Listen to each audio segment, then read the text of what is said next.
I guess you're staying there, right, Robin? Yeah, I'm going to put on a microphone. Okay. Can I help you? I just got the Am I live here? Can people hear me? Anybody? Yeah, on? it's live. Okay. You're right. I'll put out a word that we're going to start shortly. Okay. All right, everyone, we're going to start shortly. Setting up one more microphone. I'm glad we got the link working, and we'll start our program momentarily.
What is it? That Insta, what's it called?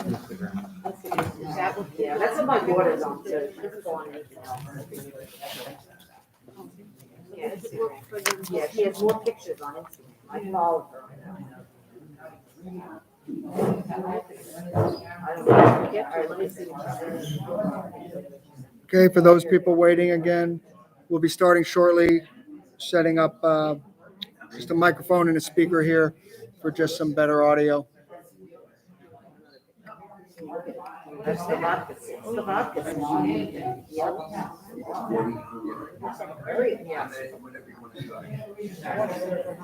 Oh, but that's a thin, it's a black thing, yeah.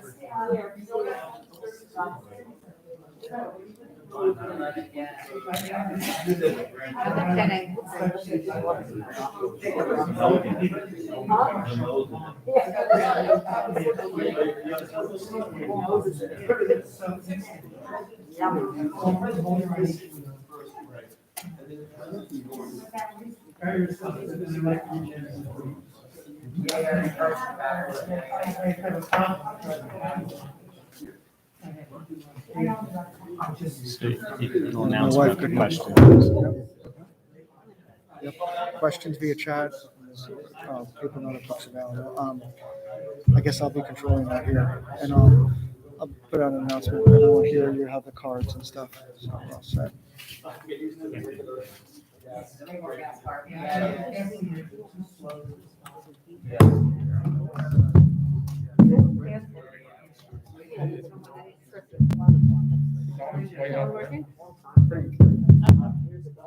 Checking.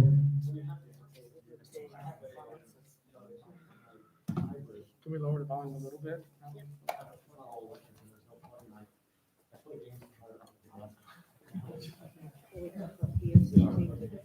Check.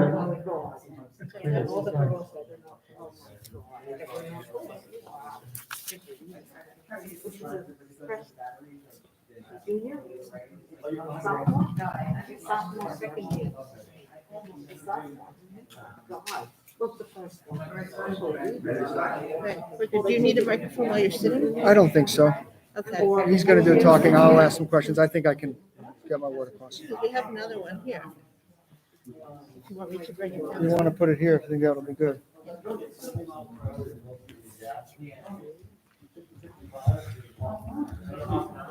Okay. Myron, this is live right now. Yeah. Okay. So as I said, I'll introduce you. We can start off with something. I'll be taking questions. Okay. And I'll have some in the chat. And we'll get this out. That's good. That's good. They want to see you, not me. you on here first. I'll get you on here. We got plenty of water. So what do we got? We got 40 online? Yeah, it looks like right now we have only about 14 or 15, but we had that many more register, so I would hope they're going to be joining us soon. We've got about 20 some in the audience. If you're ever interested in how many see in the upper left corner, we've got the number online. I think we had 40 register, so. Yes, yes. All right. As soon as I see Alan, I knew it was. want to get Alan back in. Oh, Alan's here. Alan, are we ready, you think? I'm going to get started. Robin, am I ready to go? Okay. Okay, very good. All right, welcome, everybody. I'm here tonight with Myron Sugerman, and I have an introduction to give about him. He's going to give us some short statements, and what we'd like to get tonight is question and answers. From our audience, we have the ability to, so that everybody can hear it online as well as here. We have note cards. Alan Plumser has note cards if you want to write out your question so I can get to it appropriately. And for those of us listening at home, you can put it in the chat and we'll get to it at the appropriate time. Myron Sugerman is a second-generation gangster from the Jewish mob who operated as a world leader in illegal slot machines and drove an effort to hunt Nazis across the world. He was born in 1938, the post-Prohibition era, into a genuine crime family, which was part of the National Crime Syndicate and the Italian and Jewish mob. He is the only remaining gangster of his time, one who carries the only true first-hand account of his amazing lifetime endeavors and achievements. The patriarch of the family, Myron's father, Bernie Sugerman, was the partner of Abe Green and one of the leaders of the Jewish mob that included Meyer Lansky, Ben Bugsy Siegel, and Arnold the Brain Rothstein. After initially making their racketeering money by illegally smuggling and supplying alcohol during the Prohibition days, they moved on to the illegal gaming business. Known for his fair but strong actions, Myron partnered with Simon Wiesenthal, the famed Nazi hunter, in the pursuit of Holocaust war criminals and the fight against anti-Semitism. Throughout his life, Myron has always been proud of his Jewish identity and his family. He has always acted with respect, dignity, and trust in a variety of circles across multiple cultures using multiple languages. Myron's autobiography is available on Amazon and has been made into a 90-minute feature-length documentary entitled Last Man Standing, slated for release early next year. Myron Sugerman is the last man standing. Myron? Okay, thank you very much. That was a very nice introduction. I just want to correct one little mistake that was on the program, the introduction, the presentation of the program, and it said that I'm a former gangster, but that's not true. People, I'm going to tell a story tonight, the history of the Jewish mob and the remarkable contributions that they made for the betterment of the welfare of the Jewish people.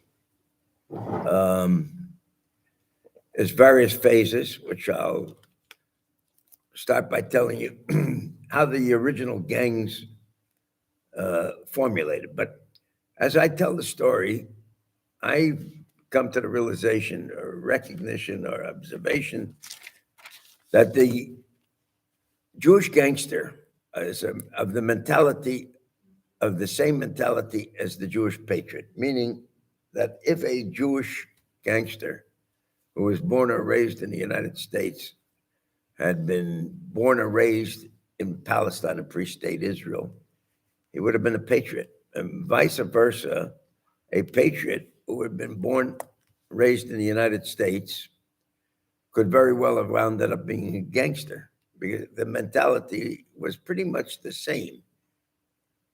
In fact, it was identical. It was only a question of circumstances of where you were. And you'll see it as I tell the story tonight, why I say what I'm saying, what I just got done saying. And so let's start with the beginning. The beginning, of course, is the gangs.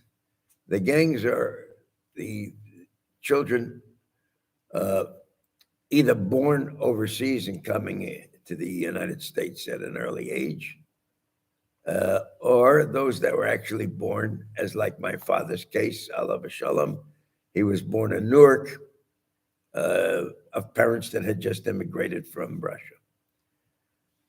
The gangs were a result of tough times, certainly tough economic times, and competition over geography and control of the streets.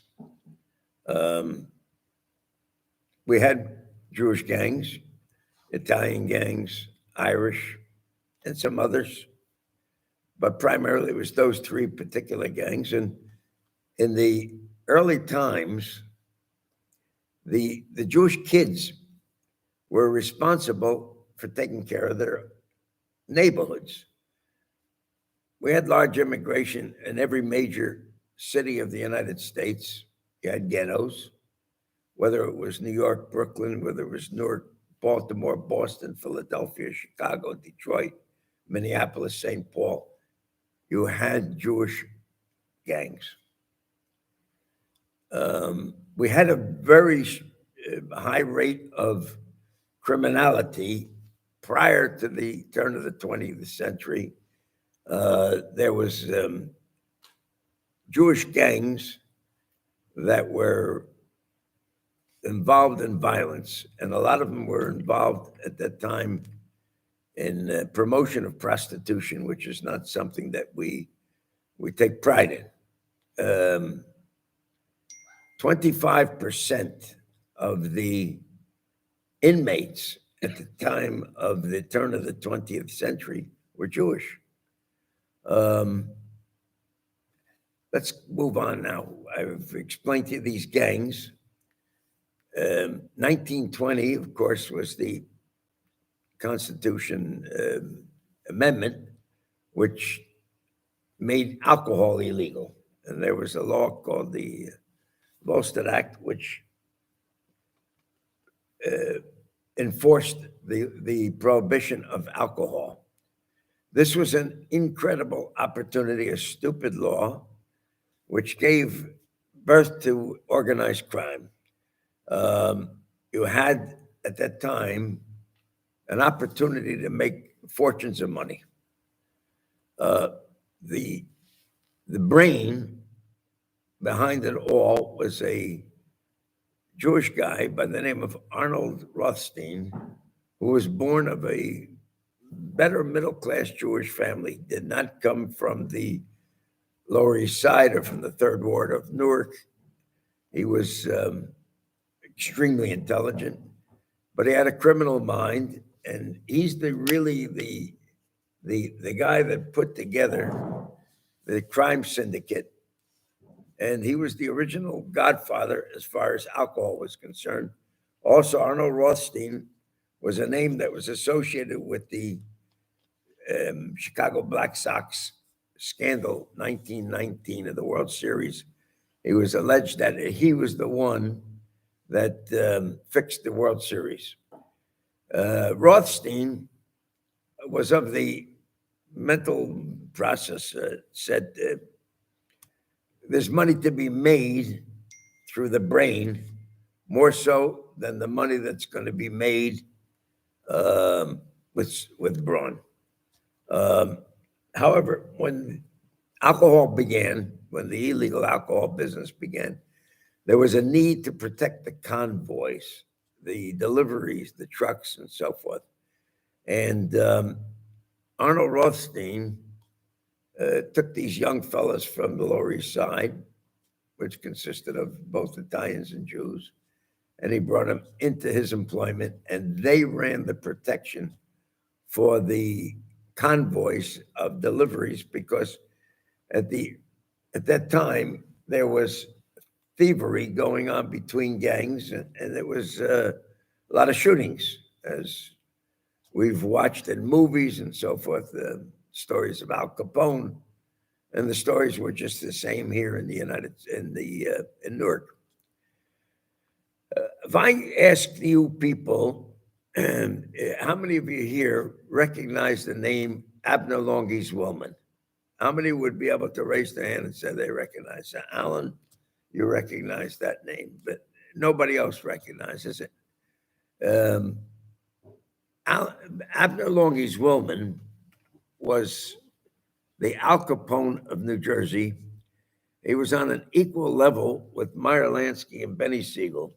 In fact, it was Abner Longies Willman who was known as the Al Capone of New Jersey because the vast majority of alcohol that came into New Jersey was under his rule.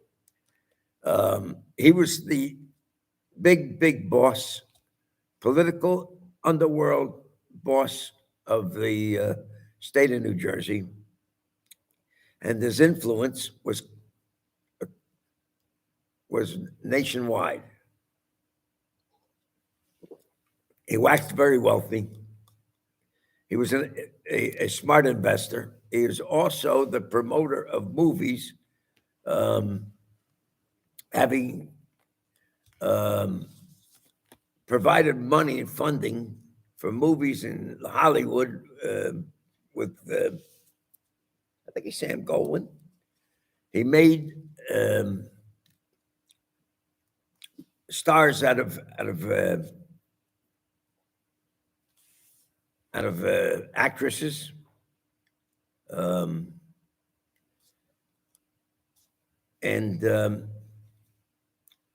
He was very politically powerful in the state of New Jersey.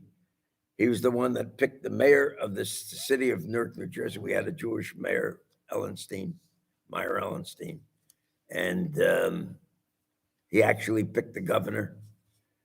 Now, Meyer Lansky and Benny Siegel emerged together with others as the major suppliers of alcohol after the passing of Arnold Rothstein, who was killed over a card game. Once Arnold Rothstein was out of the picture, these guys took over. And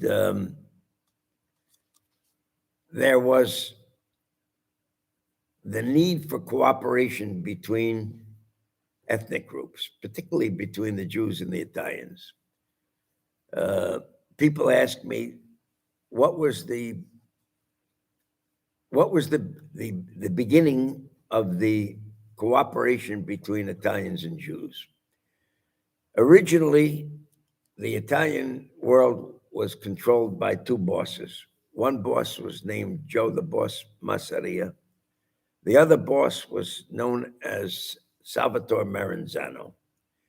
Those two fought over the control of the Italian immigration, the Italian immigrants, and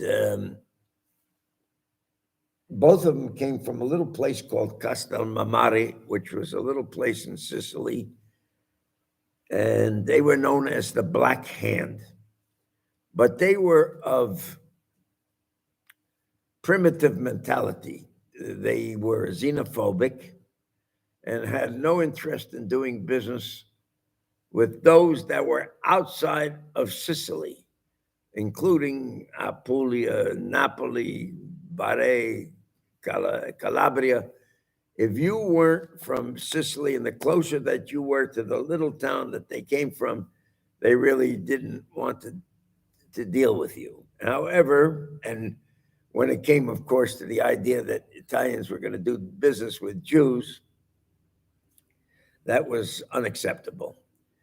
Now, there was a fellow by the name of Salvatore Lucania. Salvatore Lucania was known as the leader of the Young Turks, the Italian kids that were Americanized. Now, in order to control the Young Turks, which were starting to gain some influence, so the original Joe the Boss Masseria had this Salvatore Lucania kidnapped. brought to his premises and told him, you have what's known as these young Turks. I want you to come with me and work under my auspices, and I'll give you a position of title and so forth. And actually, this Mr. Lacania, he defied. Actually, he was threatened. He told him, Joe, the boss Massetti, and told him, if you don't come with me, I'm going to kill you. Sliced him up, left him for dead. That man's name changed from Lacania to Charlie Lucky Luciano. Charlie Lucky Luciano was friendly with the Jews. He had a relationship that went back to in time with Meyer Lansky and with Benny Siegel. And he told them, look, the only way we will ever emerge is that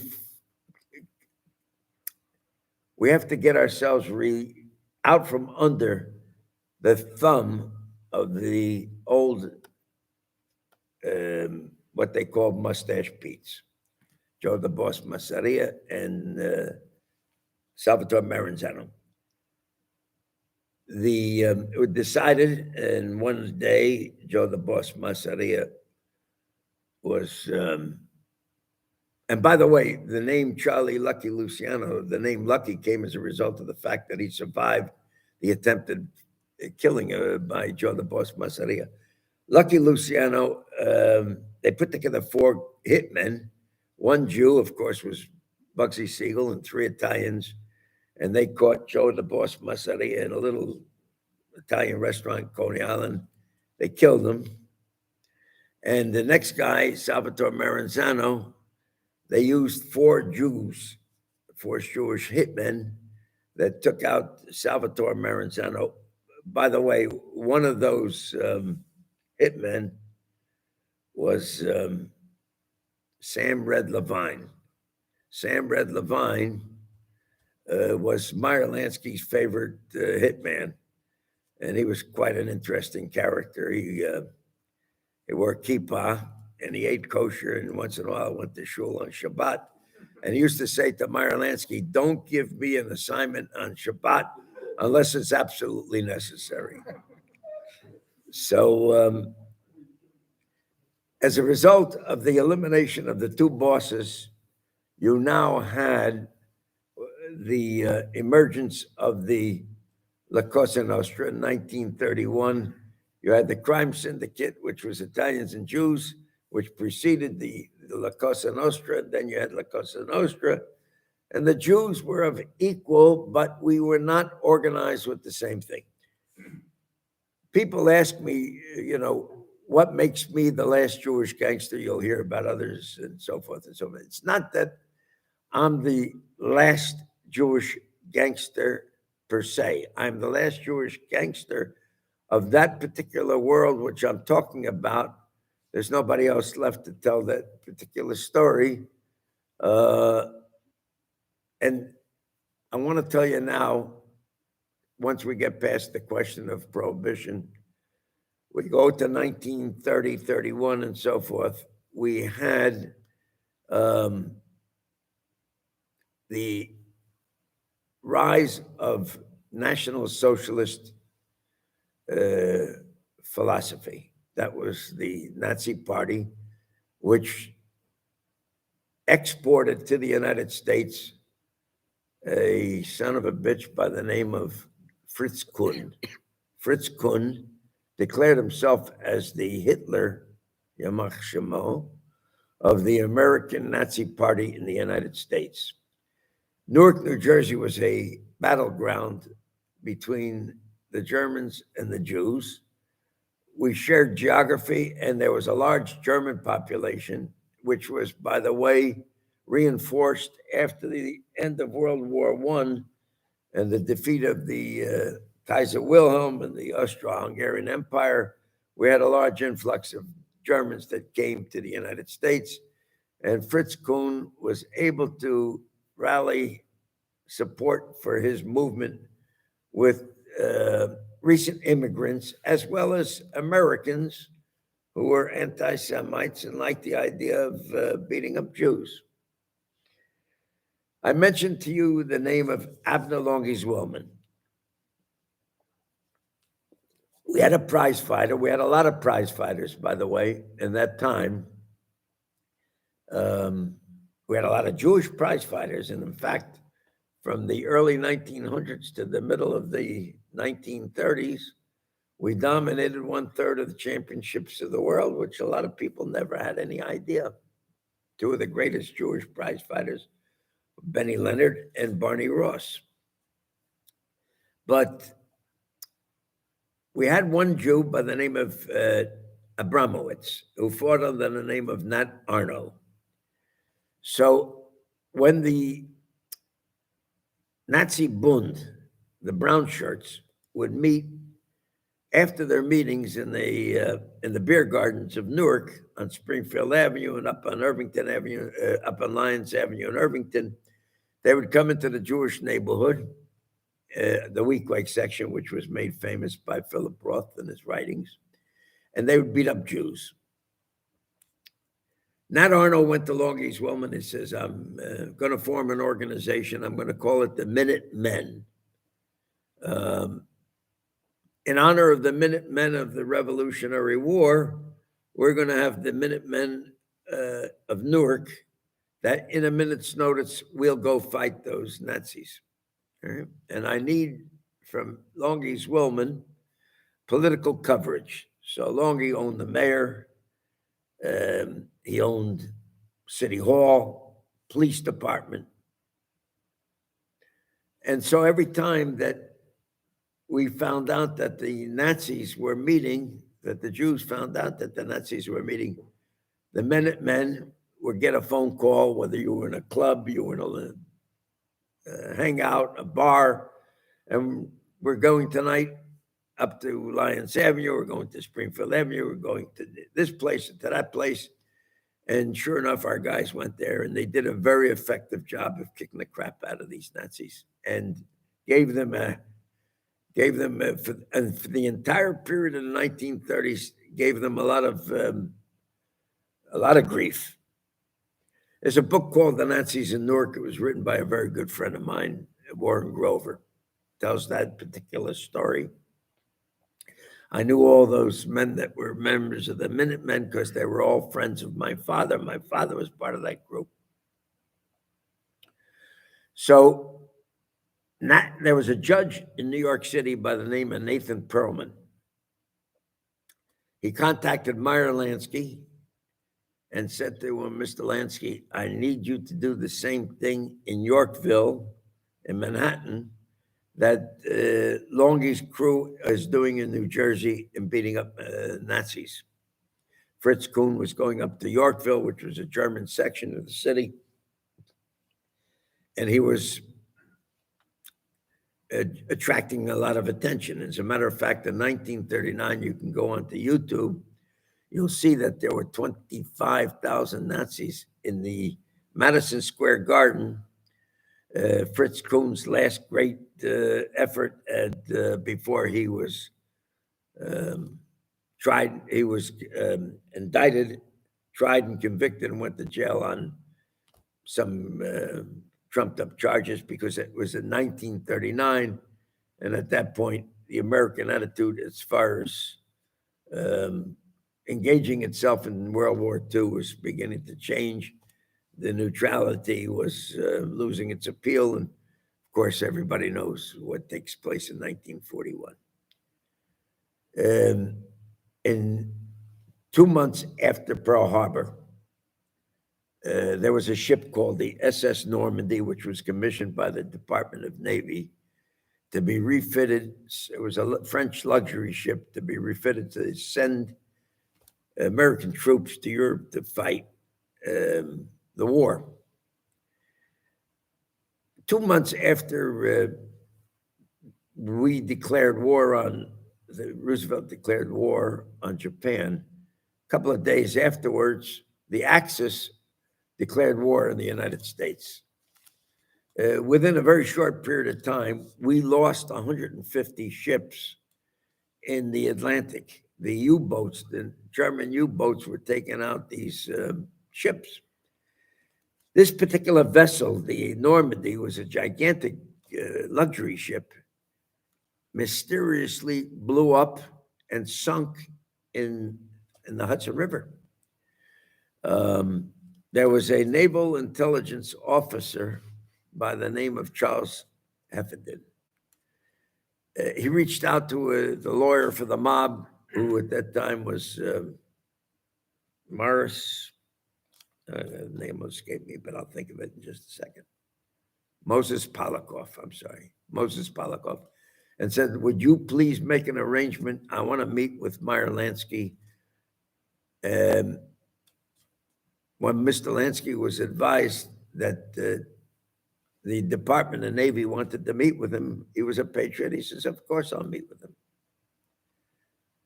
I want to just backtrack for just a moment. I told you from the very beginning the mentality of a gangster and the mentality of a patriot. When Meyer Lansky went up to Yorkville with his gang to beat up on Fritz Kuhn, Lucky Luciano said to Meyer Lansky, Meyer, I'll give you all of my guys that you need to beat up Nazis. To which Myron Lansky's response was, thank you, Charlie, appreciate it. It's a Jewish problem. This is going to be resolved only by Jews. And Myron Lansky, took only Jews with him and effectively did the same thing. So I would now fast forward. He meets Moses Polikoff, Meyer Lansky, and Charles Heffernan. Heffernan tells him, I need the longshoremen. I need the cooperation of longshoremen because of this Normandy, the affair, the sinking of we don't know whether this was sabotage. And so at that particular point, we need the cooperation of the longshoremen. The longshoremen are the control of the mob. So at that time, Thomas Dewey, who was the Republican candidate against Truman, at that time was the prosecutor in the city of New York and was gaining his reputation for being going after organized crime. He took down Abe Rellis, he took down Lepke Buchalter, Dutch Schultz, who was killed in Newark, and Lucky Luciano. He framed Lucky Luciano on false charges of promoting prostitution, which was, he got sentenced to 30 to 50 years.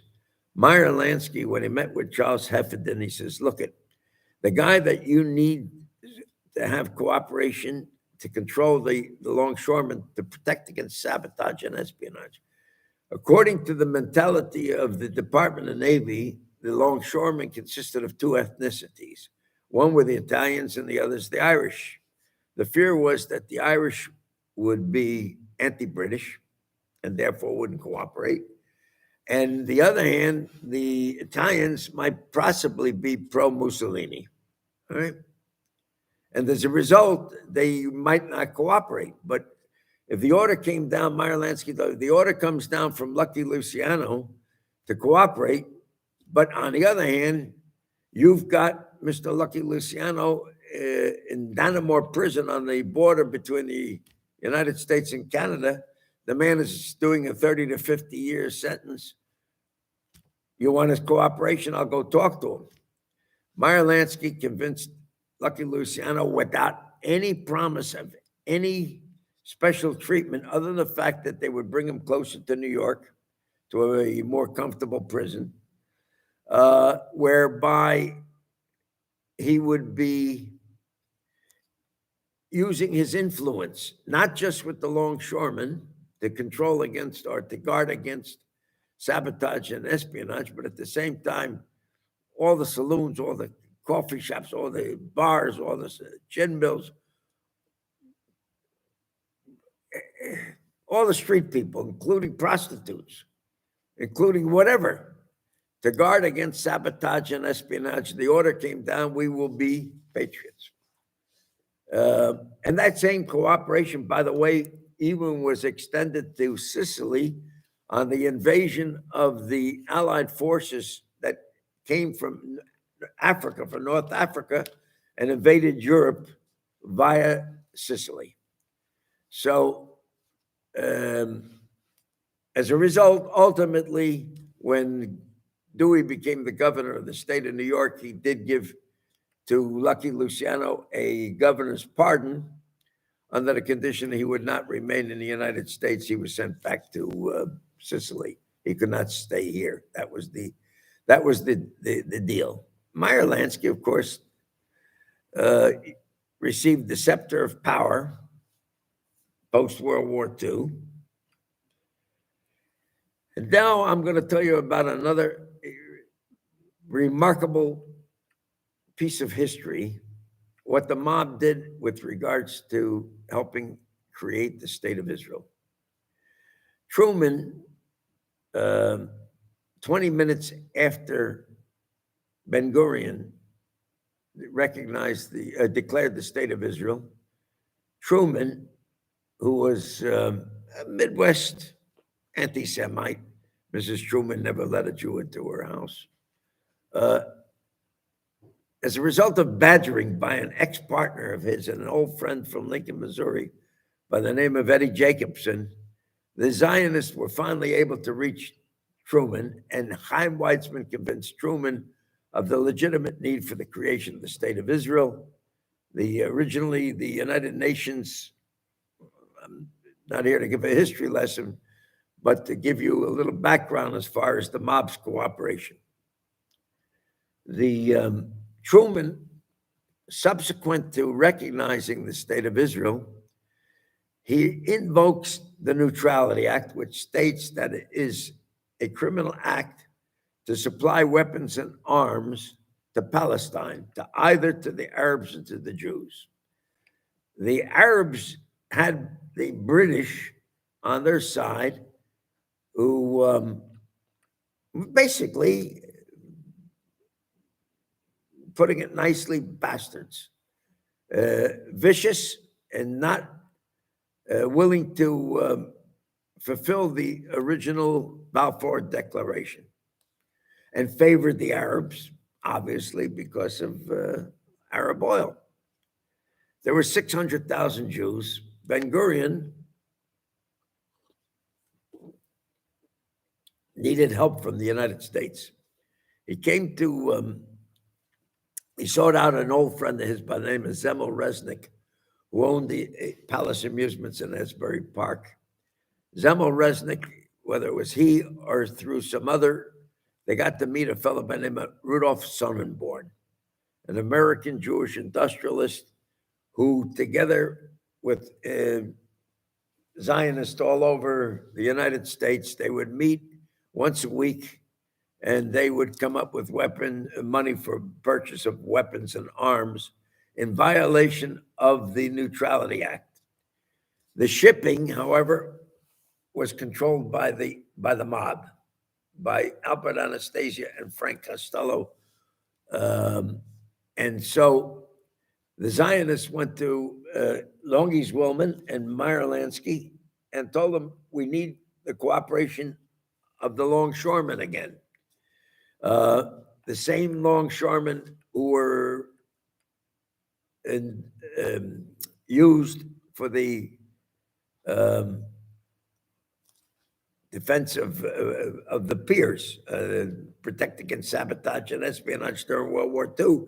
Now we needed the longshoremen because we're going to ship weapons and declare them under false manifest bills of ladings, and we need the longshoremen to cooperate with Jewish boys that are going to work on the piers, loading the ships that were going to Palestine with false bills of ladings. For example, fertilizer was used instead of dynamite, or they would use agricultural equipment, all kinds of false bills of ladings.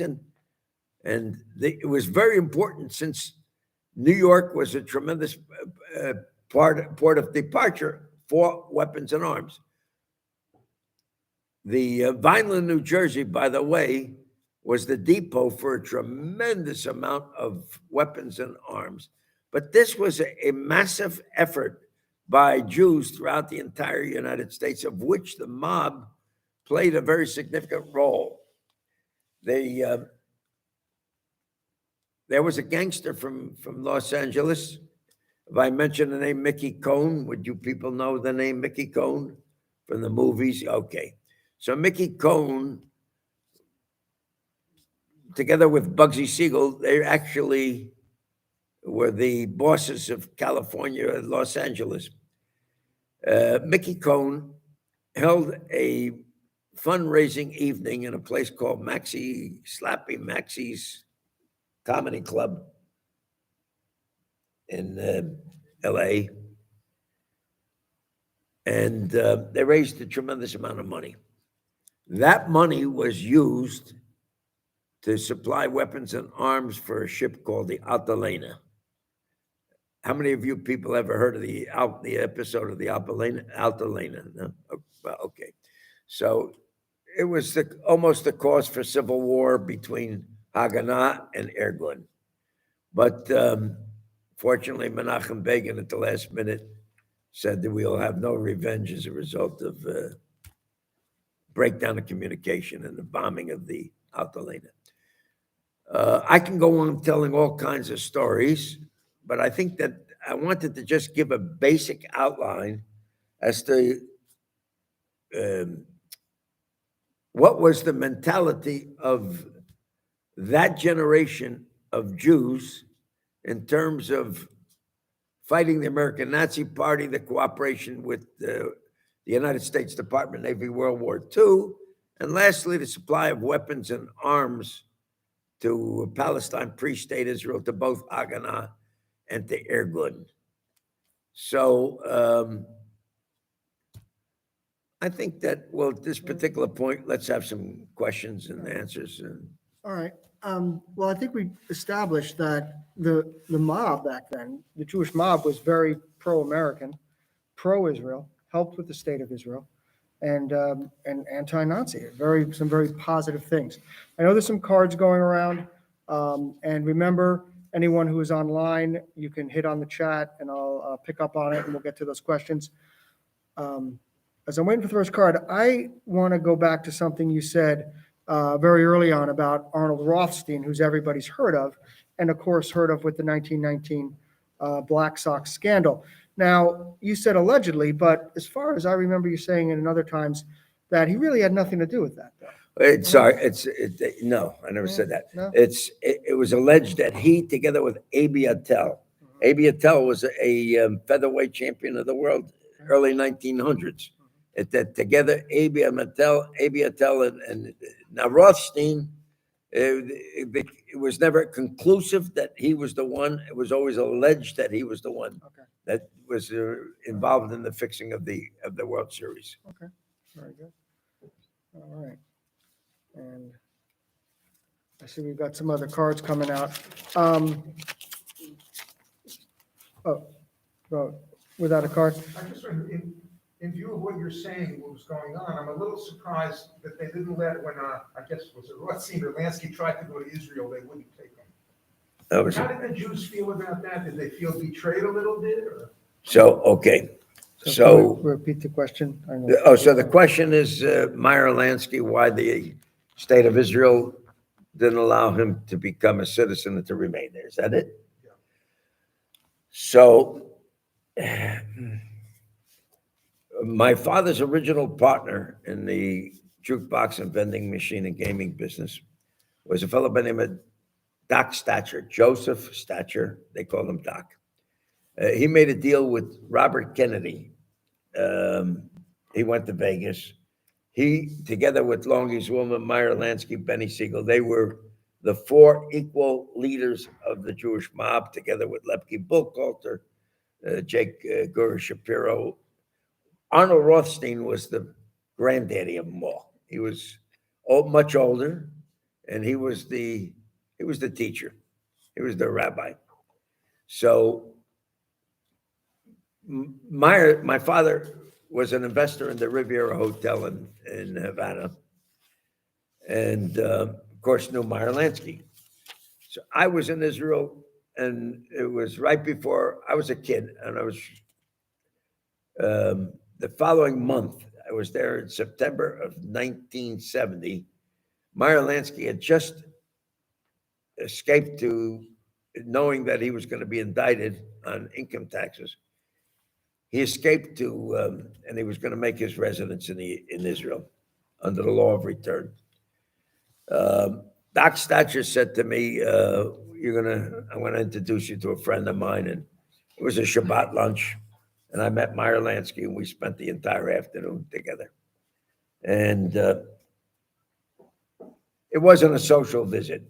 He started out being a social visit, but he was specifically concerned about my father's Italian partner, who was the head of the Genovese crime family by the name of Gerard Cattina, a name that nobody's ever heard of, understated, underrated, definitely one of the most powerful mob bosses in the country.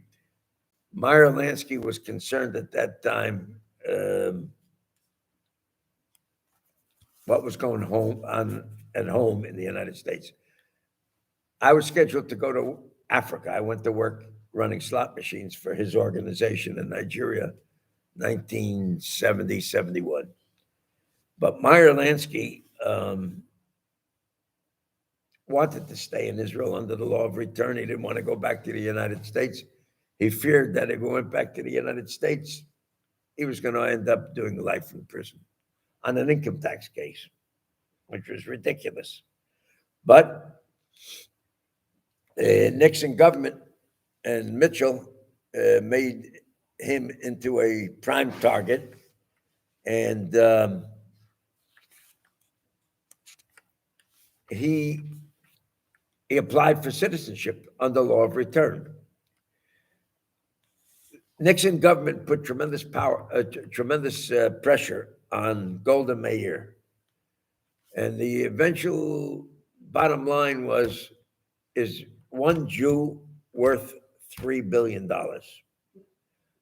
That's the amount of money that we give you in terms of foreign aid. We want him back. The state of Israel, the majority of the people in the state of Israel say, oh, wait a minute. This man is entitled to stay in Israel under law of return. Criminal? Kind of a criminal.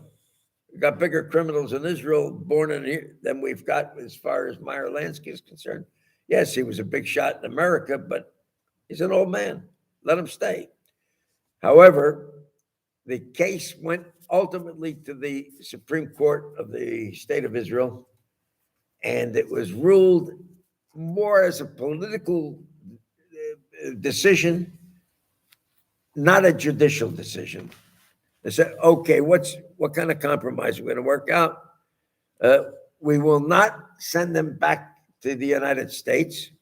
We're going to just cancel his visa, which ultimately he tried to go to Argentina and made a deal to go to Argentina, but Argentina State Department of the United States said, don't let the Jew off the airplane.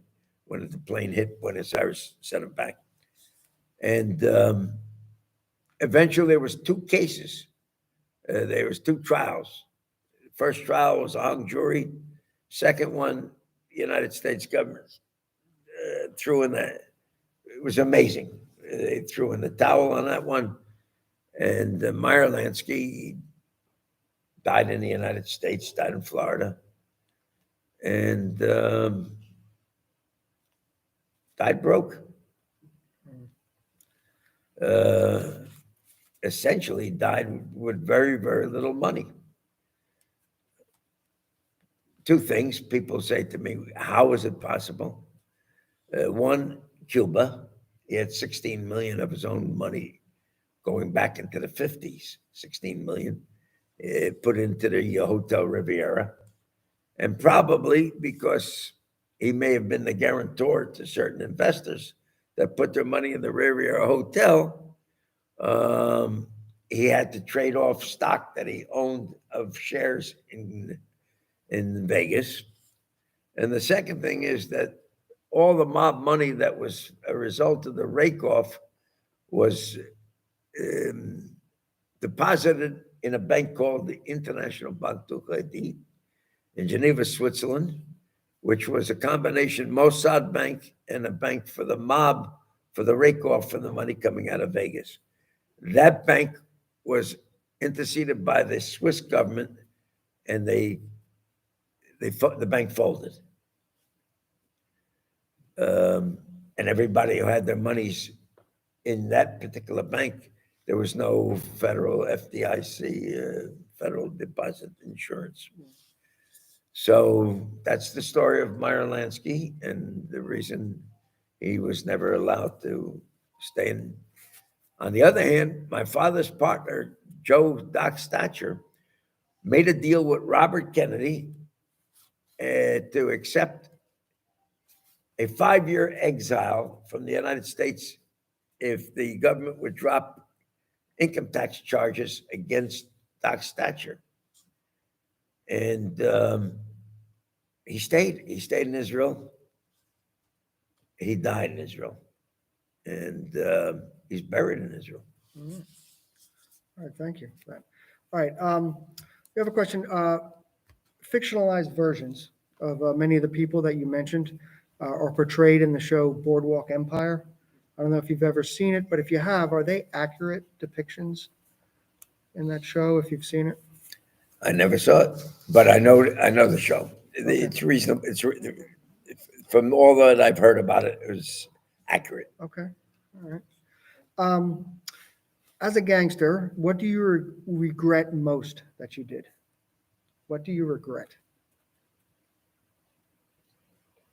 A million regrets. You don't live a life.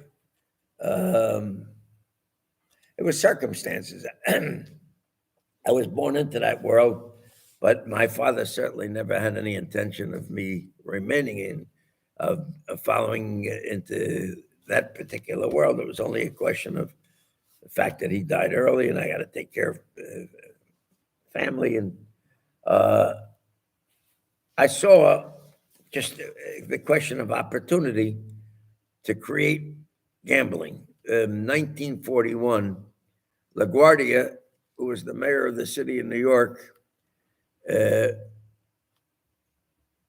confiscated all the slot machines that belonged to Meyer Lansky and Frank Costello. And that was the last time in New York City that there were slot machines. In 1977, I had been traveling all over the world buying, selling, exporting slot machines. And I said to myself, why run all over the United States and look for customers? You got customers right here in the United States, right across the river in New York City. And sure enough, I met with certain powers to be, and I told them about the business. And I was a tremendous earner for so many people. So before you know it, you're back into a world that your father left.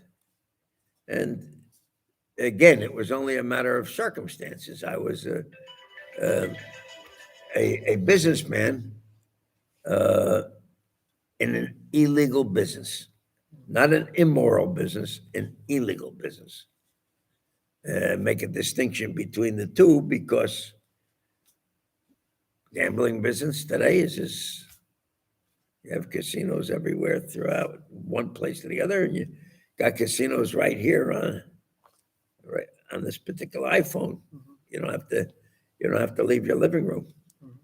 So as far as regrets are concerned, I don't think anybody ever lives a life without regrets. There's all kinds of regrets that we have. The important thing is, I would imagine for myself,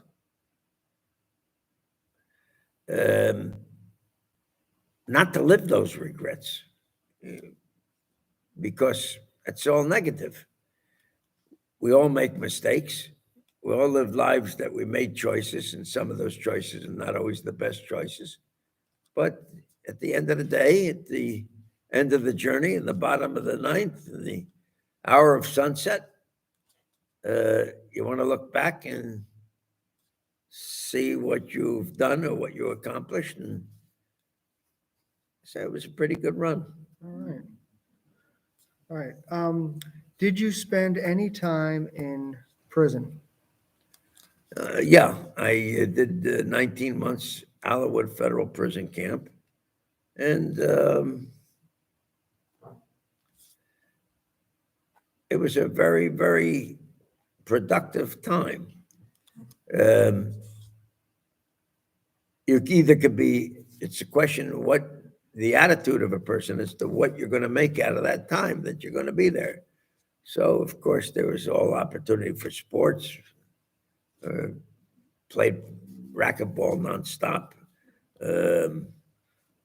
I noticed you used the term prison camp. It's prison. It just doesn't have walls, but it is prison, and there's rules and regulations and customs and traditions.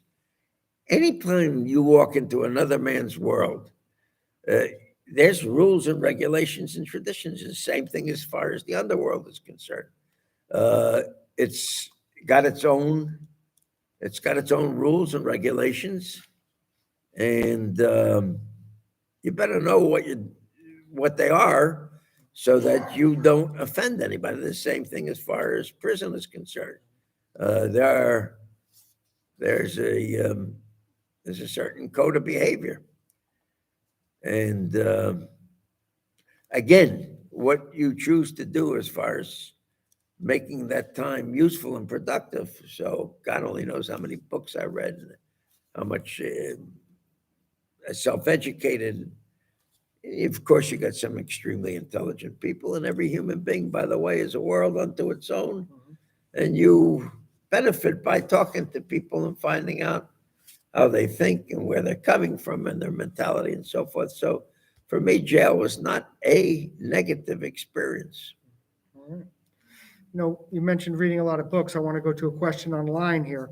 Are you familiar with the book, The Newark Minutemen, the story of the Jewish mob taking on the Nazis? So that's a young lady from California, Leslie Barry, and she wrote this book that's being made into a movie, but hers is a fictionalized version of the Newark Minutemen. Somebody in her family, an uncle of her mother, was a former prize fighter, and together with, of course, the guys that were part of the Newark Minutemen of the story that I was telling earlier tonight, was part of that group, and fought together with the other members of the Newark Minutemen, fighting Fritz Kuhn and the American Nazi Party. I think that she did a remarkable amount of research on Fritz Kuhn, on the American Nazi Party, and the great influence that they had at the time. And she wrote this script and so forth. And I told her I wish her the best of luck. I think it's wonderful that all of us tell the story. The more of us that tell the story, the better off it is. Our kids today need to know that there were Jews that fought, that didn't just, the anti-Semitism just didn't call the police, but they themselves took the necessary initiative to protect Jewish lives, Jewish neighborhood, Jewish homes, and Jewish people. Very good. Really important question I want to get to right now.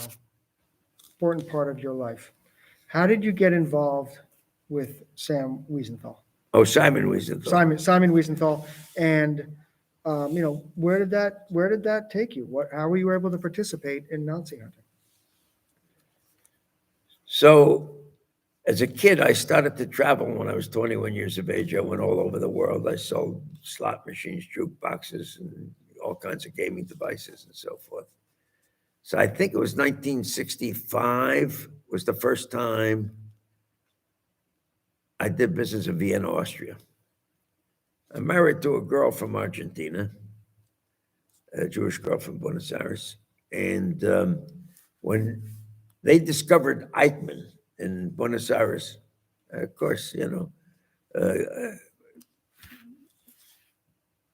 it just triggered my interest. Of course, I was always, actually, in fact, I went to Bucknell University. My final paper in political science was on the political anatomy of the Jewish state. I was always dyed-in-the-wool Zionist, and subsequently I became a follower of Jabotinsky, which of course was the revisionist Zionist movement. So the question of the capture of Eichmann caught my fancy. So I was in Vienna the first time doing business with, remember, it was a bunch of Hungarians that had crossed over from Budapest and from the time of the revolution, and they were set up in Vienna. And the fellow's name was Joseph Remini. And I said to him, I want to meet Simon Wiesenthal. And he gave me the address, and I took a cab and went to the office, knocked on the door. Girl comes and she says, well, how can I help you? I said, I want to meet Simon Wiesenthal. She says, come on in. No guards, no bodyguards. I go in, and Simon Wiesenthal, how are you? And so forth. Very, very distinguished, old school European, very formal suit, tie. And asked me, do you have any connection to Chalak? I said, well, my wife is from Buenos Aires. Her family's from Poland. She showed me pictures of all of her family. They were obviously slaughtered. They were killed in the death camps of Europe. But she didn't know her family. She only knew the family that was able to escape.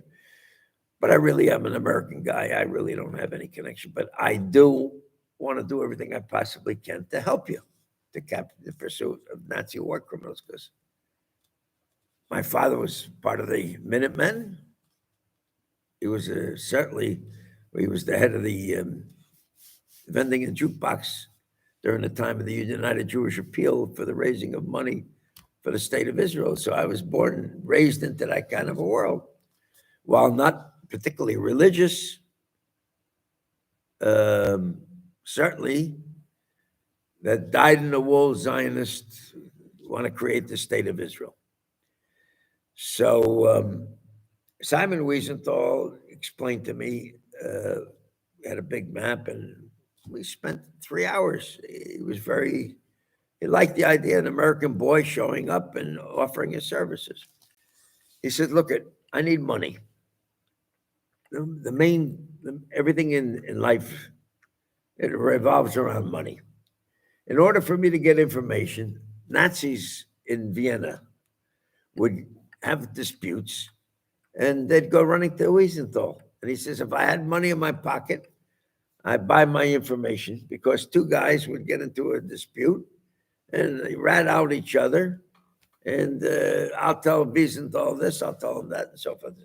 So Wiesenthal basically operated in Vienna, didn't ever travel, with the rare exception when he would go to Germany for a court case or something to that effect. And so I raised a lot of money for him, a lot of money. And he one time says to me, you do go all over the world, don't you? I says, yeah. He says, you go to South America? Yes, I go to South America. Do you go to Asuncion, Paraguay? I says, yes, I got business in Asuncion, Paraguay. Sell slot machines to the dictators, Machatenim. Oh, really? He says, very good. He says, I'm going to give you a name. You're going to look up a fellow by the name of Louis Shumstein. Give him a call.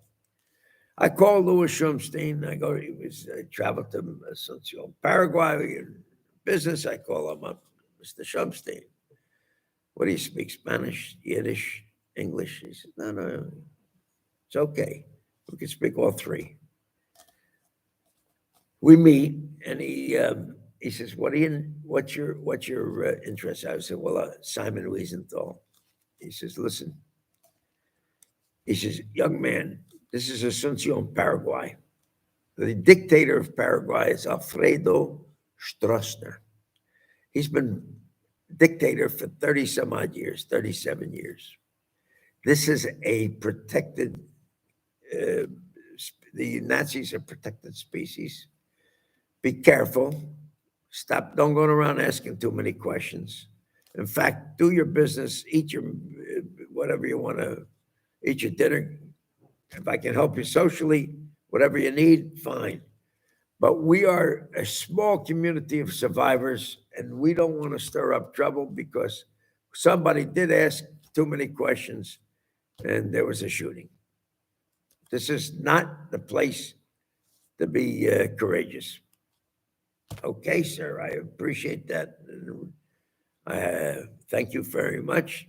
That afternoon, I go back to my Hotel Guarani in the middle of the Asunción, Paraguay. It's very hot. It's on the equator. You take a nap. And ate my lunch, go to sleep, wake up, the phone's ringing. Mr. Shumstein.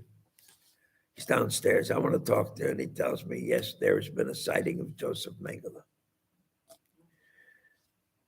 A couple of months later, I'm on an airplane. There's an elderly couple sitting next to me talking Yiddish. And I said to him, I read a bit of Yiddish. An American boy, yeah, American boy.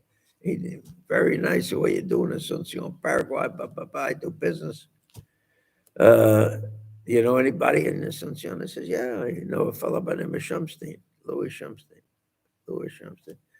You a young man that was here a couple of months ago from the United States talking to Mr. Shumstein? I said, yeah. Oh, you're the guy. You're a friend of Mr. Wiesenthal. He's a friend, yeah. So I'm going to tell you a story. A woman tells me she's a survivor of Auschwitz. And they had a dry goods store in the center of Asunción, Paraguay. And one day walks in three guys. She's there by herself.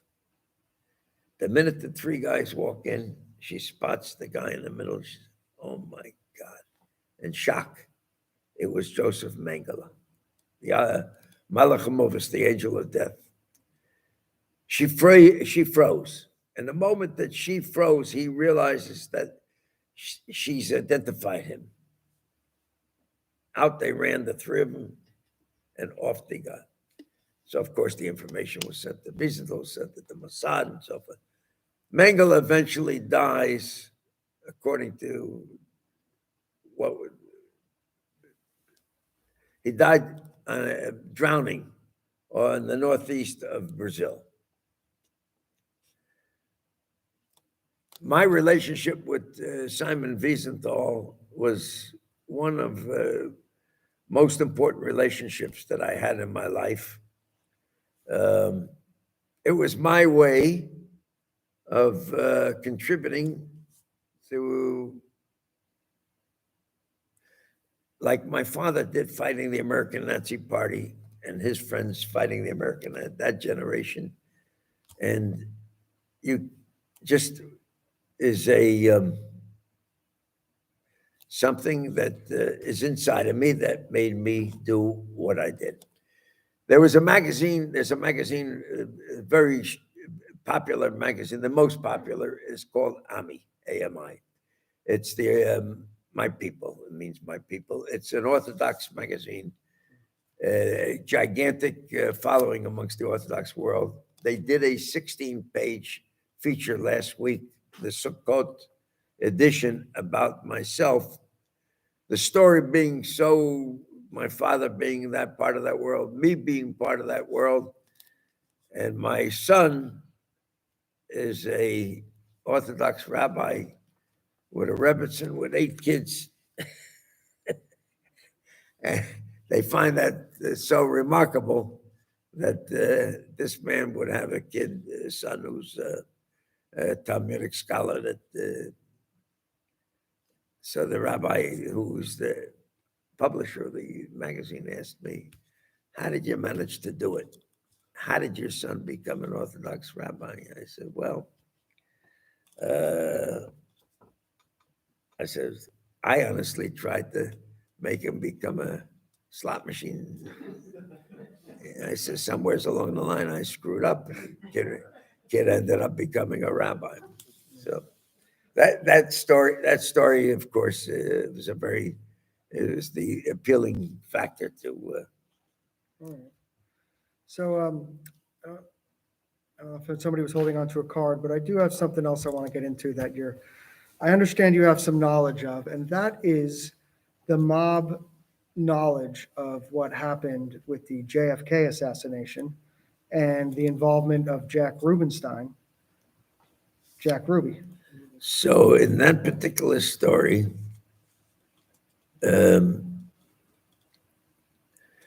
Vincent Jimmy Blue Eyes Allo was the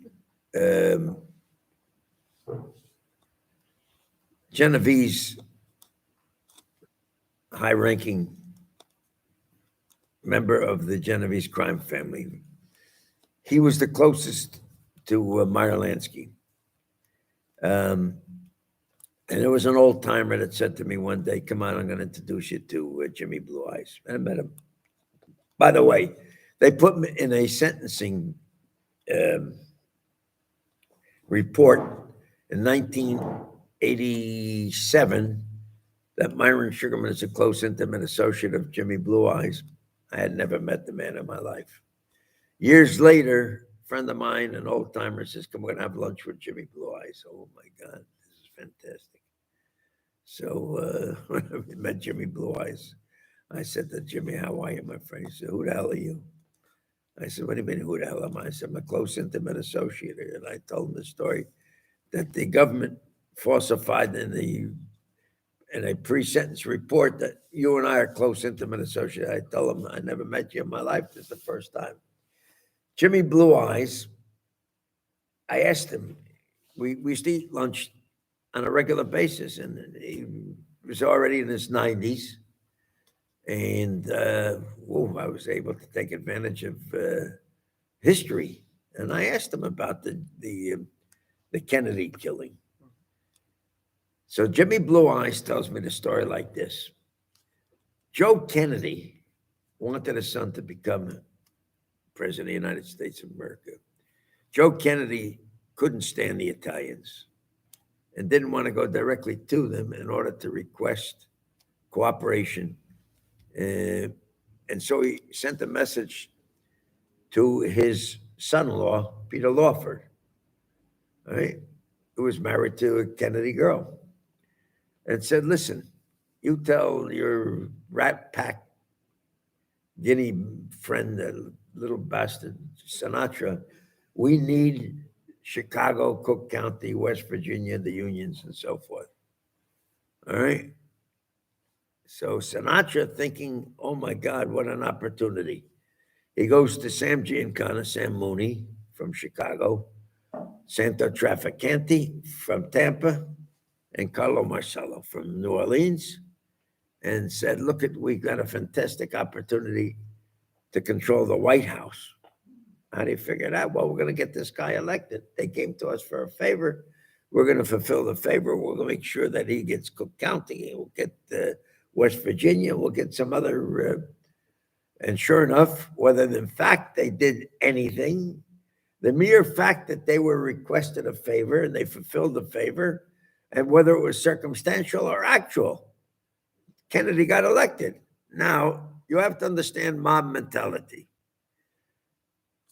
If Ethan comes to me for a favor, right, and the mere fact that he comes to me for a favor, it's already by the mentality, by mob mentality, it belongs to me. Right? You ask me for a favor, fine. I didn't charge you, but now you owe me. Right? Whether I did the favor, I didn't do the favor, whatever the outcome and so forth. You now went to the guy, you went to the mob. Right? You stepped over the line and now, okay. So by the mob mentality, as far as Kennedy was concerned, Kennedy belonged to the Telenas. They belongs to the mob. Simple as that. So Kennedy and Sam Giancana, they shared a girlfriend, Judith Campbell Exner, or Judith Exner Campbell. Sam Mooney and John Kennedy used this woman as the messenger, and she was also the girlfriend for both.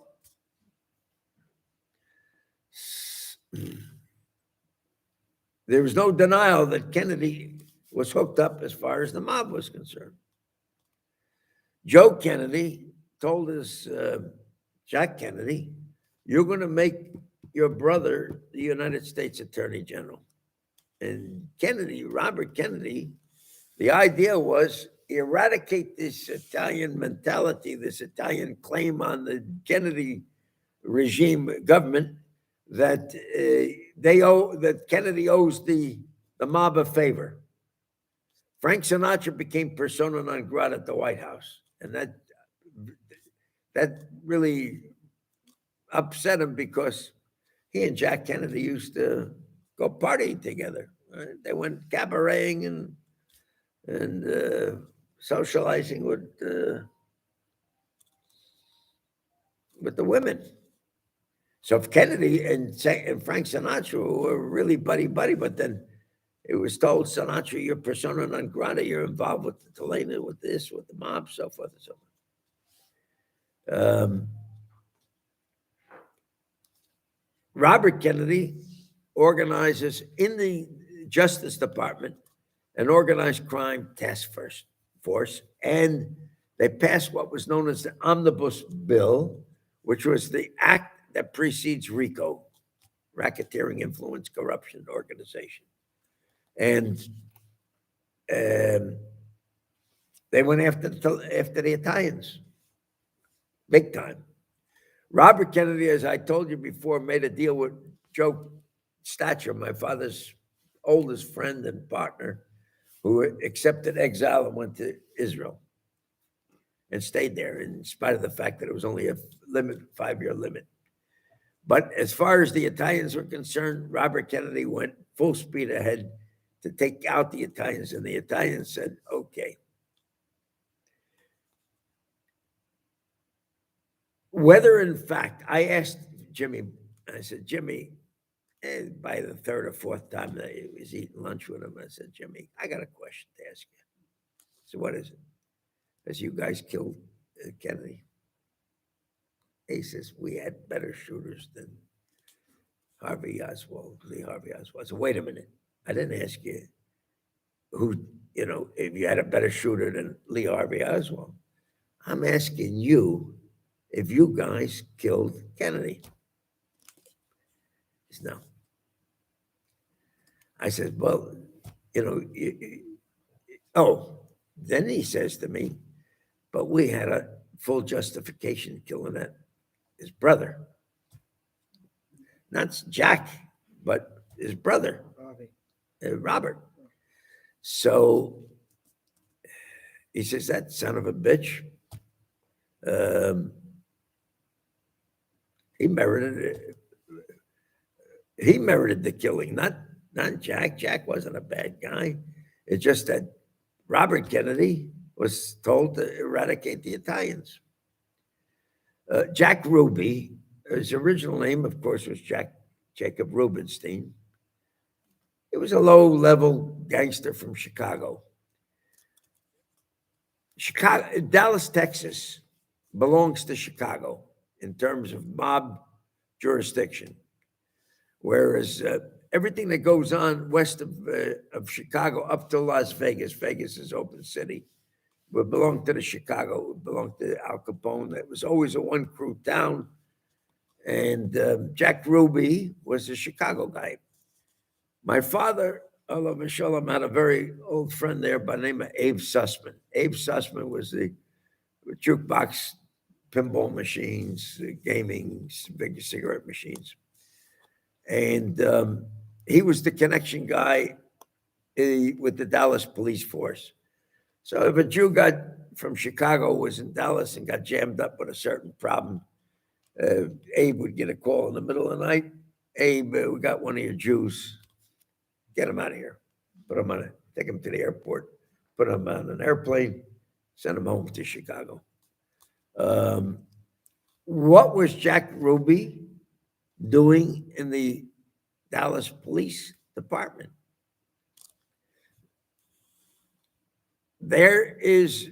We'll never know. When I go to heaven, I'm going to ask God a million questions. I'll ask him this question, and if I can send you the answer back, I'll be happy to do so. There are myths. The same myth, for example, the death of Abner Longey's woman, the name that I mentioned earlier today. He died February 1959 by hanging in his own home. And so, of course, all of us from Newark, New Jersey, everybody always says to me, tell us, who killed him? I wasn't there. I don't know. Nobody was ever charged with that. And they eventually ended up saying it was a suicide. It's very much disputed.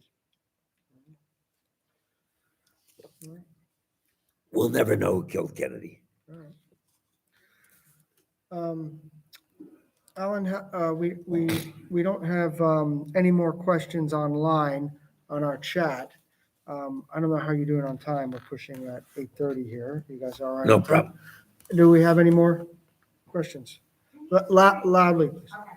Are any of the contacts that you have, are they still searching for the Nazis that you know of? And how do they go about that, and are they still finding? I'm sorry, I didn't hear. For the contacts you still have, all right, people you still know, is anybody still searching for Nazis?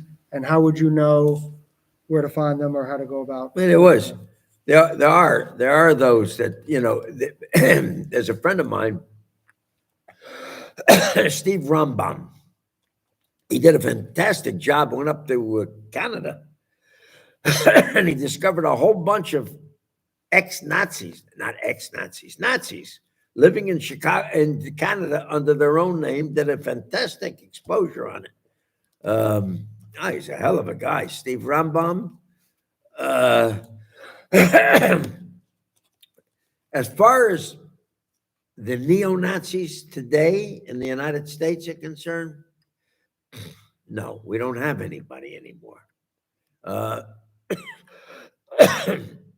The last of the Jews was, of course, Meir Kahane, but Meir Kahane didn't pursue Nazi war criminals. The Jewish Defense League started out as a defense against black anti-Semites, blacks that were attacking Jews in the neighborhoods, in the changing neighborhoods. And so he formed the Jewish Defense League, but he never pursued actual Nazis. The other part of the Jewish Defense League was the struggle for Russian Jewry. The JDL did play a significant role as far as that's concerned, although the Rebbe, the Lubavitcher Rebbe, the Chabad, was a little bit critical of the methods of Meir Kahane. He felt that diplomacy was a much better way to dealing with it, whereas as far as the JDL was concerned, they used some rather strong-arm methods to send a message to the Russian government. But no, there is nobody pursuing neo-Nazi, nor is there any movement in the United States today to fight anti-Semitism other than as independent of the government. They're hoping that the United States government will take a position in connection with fighting anti-Semitism. We do, or Jewish groups and so forth, but to appeal to the United States government in order to fight anti-Semitism, which, by the way, is a serious problem. we don't have the Jewish Minutemen of the 1930s, that generation. We'll never have it again. However, I go to Chabad in West Orange, New Jersey. We have guys there that are training and continue to train for security, to provide defense against any attacks. I think that synagogues and temples and Chabad and everybody throughout the entire United States is becoming more and more aware of the need for self-defense and being a little bit more independent and not completely trusting or depending, not depending on the authorities to protect us, because the authorities are not always in the position to provide that protection. Absolutely. All right. Do we have any other questions from the audience or anybody still online? We still have our same group online. Can add something in the chat. Everyone's good? Okay. All right. Okay. So people, I do have a book, $20 cash or check, in case you want to buy books. There's an interview that I did with Patrick Bet David. It's called Viatainment. You go to YouTube, Myron Sugerman interview, you'll see it. It's an hour and 25 minutes, and it goes into quite a bit more of what, not more, quite a bit, including some of this and some other stuff. And then there's going to be a documentary. It's coming out in the beginning of January. The story that I really try to convey is that Jewish pride is just simply Jewish pride, that we need to be proud and convey this to the kids, to infect them, give them a sense of pride that I feel that they're being intimidated, particularly on the college campuses, where in many cases they're so intimidated that they're joining forces with the enemy of the state of Israel and the Jewish people. And this is a concerning issue. So I hope that my story, I hope the documentary, whether, long after I'm gone, that it will be able to tell the story of what I talked about tonight, the contribution of for the benefit of the welfare of the Jewish people by a strange part of the Jewish population, the unique one, the mob, the Jewish mob. Okay, thank you very much, people. Thank you very much, everyone. This was a great presentation. Okay. Very much on behalf of the temple and our men's club and everyone who was able to join us online. Okay, This was thank you really- very much. Thank you. It was very nice. Very good. Nice people. All right. All right. Thank you, everyone.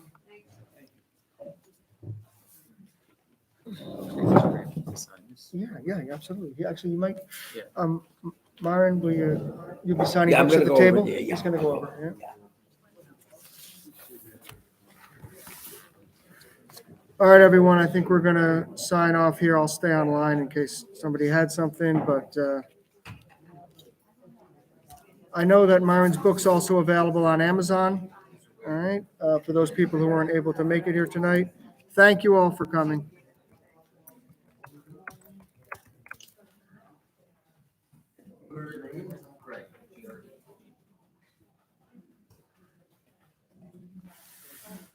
We're still on. All right. So you want to shut it down? How does it work? All right. No, everybody's still steady. There's no other questions, so I just said thank you for coming. I don't know. I don't know. Went to get it. I would like that. Hey, Greg. Nice. Well, yeah. We can. Put it down. See you later, buddy. Good seeing you. It is good seeing you, man.